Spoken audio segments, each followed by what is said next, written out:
तो hello friends, welcome to the channel. आज हम बात करने वाले हैं उस गाड़ी की जो इंडियन फैमिलीज़ के लिए गेम चेंजर बन सकती है।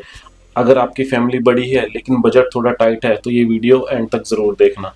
आज हमारे पास है डिस्कशन के लिए निसान ग्रेविटी, वो 7 सीटर एमपीवी जो मार्केट में हलचल मचाने वाली है। इसका असली सच क्या है, इंजन में कितना दम है और क्या ये आपके पैसे की वैल्यू देगी? आओ सीधे पॉइंट्स पर बात करते हैं बिना किसी देरी के।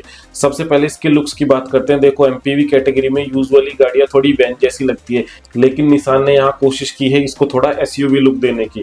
फ्रंट में आपको बड़ा सा ग्रिल मिलता है निसान के लोगों के साथ, जो इसे एक रोड प्रेजेंस देता है। हेडलैम्प शार्प है और एलईडी डीआरएल्स का टच इसे मॉडर्न बनाता है। सीधी प्रोफाइल की बात करें तो ये काफी हद तक रेनो ट्राइबर की याद दिलाता है, क्योंकि ये भी वही प्लेटफॉर्म शेयर करती है, लेकिन निसान ने इसमें अपना एलिमेंट डाला है। नए एलॉय व्हील्स टॉप वेरिएंट्स में देखने को मिल जाते हैं, जो सिर्फ शो के लिए नहीं है, काम के भी लगते हैं। ओवरऑल बजट 7 सीटर के हिसाब से ये गाड़ी चीप नहीं लगती, बल्कि एक स्मार्ट फैमिली कार लगती है। अब आते हैं सबसे इंपॉर्टेंट सवाल पर, इसके इंजन में कितना दम है। दोस्तों, कागजों पर डेटा बिल्कुल क्लियर है। इस गाड़ी में कंपनी दे रही है 1.0 लीटर का 3 सिलेंडर पेट्रोल इंजन। ध्यान देने वाली बात यह है कि ये एक टर्बो इंजन नहीं है, ये एक नॉर्मल इंजन है। अब अगर मैं पावर फिगर की बात करूं तो ये इंजन जनरेट करता है 71 bhp और 96 न्यूटन मीटर का मैक्सिमम टॉर्क। फ्यूल टाइप सिर्फ पेट्रोल ही है, हालांकि लॉन्च के टाइम पर शायद कंपनी सीएनजी का ऑप्शन दे सकती है, बट अभी के लिए पेट्रोल कंफर्म है। गियर बॉक्स में आपके पास दो ऑप्शन मिलेंगे, एक तो अपना स्टैंडर्ड 5 स्पीड मैनुअल ट्रांसमिशन, और दूसरा उन लोगों के लिए जो सिटी ट्रैफिक में क्लच दबाना पसंद नहीं करते, उनके लिए ईएमटी यूनिट भी ऑफर किया जाएगा। अब आते हैं इसके असली मुद्दे पर। देखो दोस्तों, फैक्ट्स ये है कि गाड़ी एक 7 सीटर एमपीवी है, मतलब मल्टीपर्पज व्हीकल।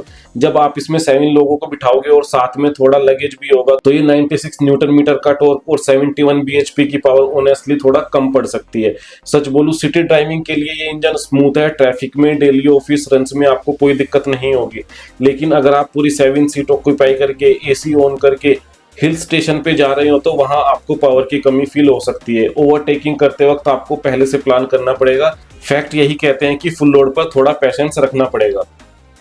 अब बात करते हैं सस्पेंशन की। देखिए, क्योंकि ये गाड़ी CMF-A प्लेटफॉर्म पर बनी है। CMF का मतलब है कॉमन मॉड्यूल फैमिली, और A का मतलब होता है सबसे छोटी और सस्ती कैटेगरी, जो कि एक ट्राइबर में यूज होती है। इसका मतलब सस्पेंशन सेटअप इंडियन रोड्स के हिसाब से ट्यून किया गया है। इसका स्ट्रक्चर ऐसा बनाया गया है कि एक सिटी के गड्ढे और खराब रास्तों पर भी कोई प्रॉब्लम नहीं आने देती है।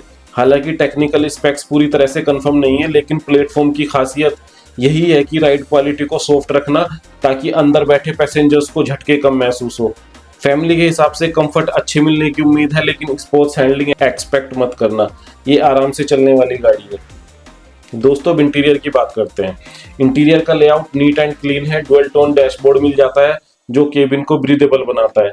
फीचर्स की कमी नहीं रखी गई है। आपको 8 इंच का टच स्क्रीन, इंफोटेनमेंट सिस्टम मिलता है, डिजिटल इंस्ट्रूमेंट क्लस्टर है, और सबसे अच्छी बात है एसी वेंट्स हर रो के लिए है। गर्मी में पीछे बैठने वालों की लड़ाई नहीं हो। दोस्तों, सीटिंग फ्लेक्सिबिलिटी इस गाड़ी की यूएसपी है। सेकंड रो स्लाइड और रिक्लाइन होती है, और थर्ड रो अगर जरूरत नहीं होती तो सीट्स को निकाल कर घर पर रख सकते हैं। बूट स्पेस 84 लीटर से 624 लीटर हो जाता है। लेकिन हाँ, प्लास्टिक की क्वालिटी थोड़ी हार्ड है, जगह जगह हार्ड प्लास्टिक फील हो सकती है। प्रीमियम नहीं लगती, पर प्राइस पॉइंट के हिसाब से ड्यूरेबल लगती है।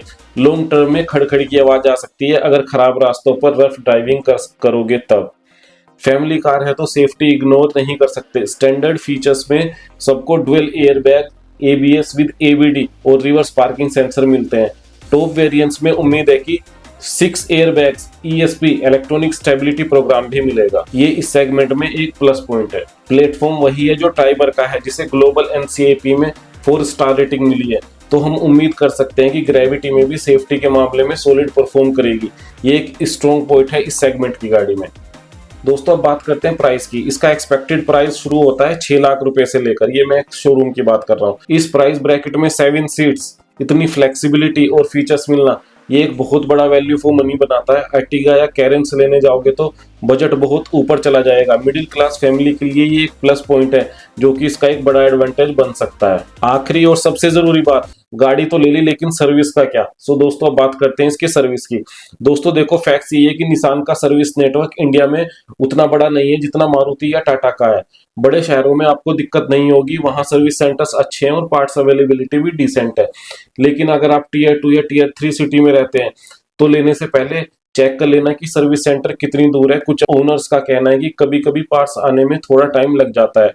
Service cost generally pocket friendly है, मैग्नाइट के कस्टमर्स खुश हैं मेंटेनेंस कॉस्ट से, तो ग्रेविटी में भी वही लो मेंटेनेंस उम्मीद कर सकते हैं। बस नेटवर्क रीच का एक फैक्टर है जो आपको ध्यान में रखना पड़ेगा। तो दोस्तों मैं तो यही कहूंगा, अगर आपका बजट टाइट है, फैमिली बड़ी है और आपको शहरों में ही ज्यादातर चलना है, तो निशान ग्रेविटी एक शानदार ऑप्शन हो सकता है। इंजन थोड़ा अंडर पावर लग सकता है हाईवे पर, लेकिन फीचर्स, स्पेस और प्राइस उस कमी को पूरा कर देते हैं। आपको कैसी लगी ये गाड़ी कमेंट्स में जरूर बताएं। वीडियो पसंद आई हो तो लाइक और सब्सक्राइब करना मत भूलना। मिलते हैं अगले वीडियो में, तब तक के लिए ड्राइव सेफ, जय हिंद।